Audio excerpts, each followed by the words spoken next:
shut it down here quick. And let's go ahead and go into save that log as pool 3. Before we open the data log, let's take a look at the dyno graph here. So looking, we see that we have an orange line. That was that last pull. Now, it's just, again, the way that I was getting on the throttle to try to flash the converter, we see that it's making less torque, but that doesn't necessarily mean that it's actually making less torque. It's just the way I'm coming on the throttle. And we can see here the power, that's virtually the same. So power is the same, torque is essentially the same.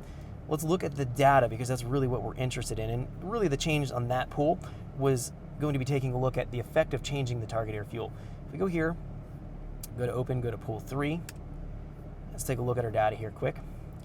Now, watching this, look at our closed loop comp. Barely changing anything at all, plus or minus 1-2%. That's going to be what I call tuned. But look what's happening here. The target air fuel is changing. No longer is it 12.4, it's now 12.7, 12.8. And the closed loop comp, essentially in line exactly where it was making its changes before. And we're finding that I didn't even touch the VE table. So in this mode, again, we can change the target air fuel by just going in and changing the target air fuel value in the table without touching the VE values in the main VE table. Pretty nice way to do about things if you have to go make an air fuel change.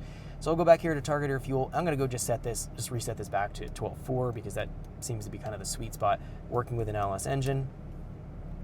In terms of naturally aspirated target air fuel, it seems like it works pretty well. Okay, so that all looks good. Let's review our data log here and just see if we can sneak in and take a look at looking at the knock level. So now the knock level here is showing on the low end here, 100%, 70. Right here that's about idle here, showing about 100%. But as we're starting to drive, it's showing 18, 20. And as we start to get to higher engine speeds, it's showing now, it's going down to 7. And even up top here, it's going down as low as 0. So now we have some kind of a basis. When we're on full throttle, it's anywhere between 19 up top going down to 0. Let's add 5 degrees more timing in.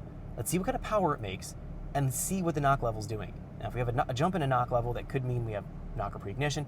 I doubt that's going to happen. This engine should be able to run anywhere between 24 to 28 degrees of timing on pump gas with all the modifications that have been done. Pretty confident in that. That's what I get away with on stock ECUs, and I don't have any kind of knock problem. So know that that's kind of my threshold here for this particular. Thanks for checking out our teaser clip. If you want to see the rest of this video and more than 500 hours of current EFI training we have to offer, make sure you click right here. If you want to go and check out more teaser clips from this training course, click here, and you don't want to miss any of the videos we're going to be releasing on this channel, so make sure you subscribe and click here. Thanks for watching, and I'll see you guys later.